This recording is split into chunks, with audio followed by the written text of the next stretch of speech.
ఈ పండుగ వాతావరణంలో అందరూ కూడా మీ యొక్క ప్రతిభా పాఠవాన్ని మేము గ్రహించి నిజంగా ముక్తులు అవుతున్నాం. మేము నేర్చుకుంటున్నాం మీ దగ్గర.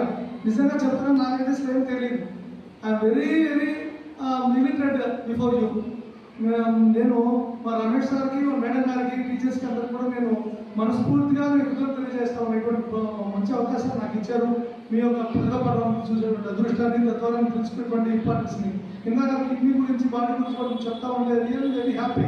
ఇవన్నీ మాకు తెలియదు, కానీ మీకు చిన్నప్పటి నుంచి మీరు నేర్పుతూ ఉన్నారు. రియల్లీ సార్, మిమ్మల్ని నేను మనస్ఫూర్తిగా మీ టీచర్స్ అభినందిస్తున్నాను. మీకైతే కృతజ్ఞతలు తెలియజేస్తూ ఉన్నాను. రెండోది, 2 నిమిషాలు మైకి చిత్రదేవుడు మాట్లాడారు తల్లి. ఒకసారి ఎందుకంటే మీకైనా ముందు పుట్టాయి కాబట్టి మా అనుభవాన్ని పంచుకుంటాను అంతే. 2 నిమిషాలు. మీరు పొద్దునే ప్రే చేస్తారా? ప్రేయర్లో ఏం చేస్తాము? భారతదేశం దాంట్లో చెప్తాము. ఒక చోట ఏం చెప్తాము? నా వారసత్వ సంపద నేను కాపాడుతాను అని మనం ప్రమాణం చేస్తున్నాం. వారసత్వ సంపదని కాపాడుతామని ప్రమాణం చేస్తున్నాం. నిజంగా మన వారసత్వం ఏంటి? మన ట్రెడిషనల్ కల్చర్ ఏంటి? మన హెరిటేజ్ ఏంటి? సంస్కృతి సాంప్రదాయాలు ఏంటి? వీటన్నిటిని కూడా నిజంగా మీ స్కూల్లో ముందుకు తీసుకెళ్తా ఉన్నారు తల్లి. పండుగల దగ్గర నుంచి ప్రతి దాంట్లో కూడా మనం తరచి చూస్తే మన భారత సమాజంలో గొప్పతనం నిండి ఉంది. ప్రాచీన కాలం నుంచి ఇప్పటి వరకు కూడా శాస్త్ర సాంకేతిక రంగాల్లో భారతదేశం ముందులో ఉంది.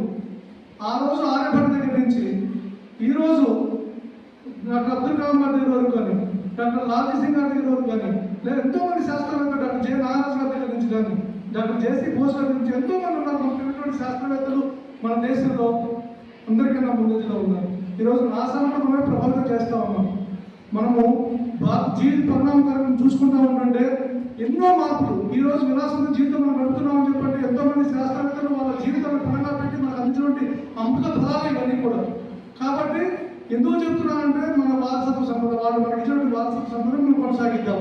ఫ్యూచర్లో మీ అందరూ కూడా భారత పౌరులు కాబట్టి మీ అందరూ కూడా ఆ వారసత్వ సంపదను ముందుకు తీసుకెళ్ళాలి. చేస్తారా? చేయాలి, ప్రమాణం చేయాలి. మేమందరం కూడా మన వారసత్వం ముందుకు తీసుకెళ్తాము అని. భారతదేశంలో ముందే చెప్పినట్టుగా అప్పటి నుంచి ఎప్పుడు దాకా మన ప్రభుత్వాలు కూడా కృషి చేస్తూ ఉన్నాయి. భారత రాజ్యాంగంలో ఆర్టికల్ 51లో ఒకటి చెప్తుంది, సైంటిఫిక్ టెంపర్మెంట్ ముందుకు తీసుకెళ్తాము, develop scientific temper. It is everybody's duty. Fundamental duty ఏంటంటే ప్రతి ఒక్క వ్యక్తిలో ఒక ఫండమెంటల్ డ్యూటీ ఏంటంటే నేను అడ్వాన్స్ టెక్నాలజీకి, సైన్స్కి ప్రాధాన్యత ఇస్తాను. మన దేశాన్ని, మన సమాజాన్ని ముందుకు తీసుకెళ్తాను.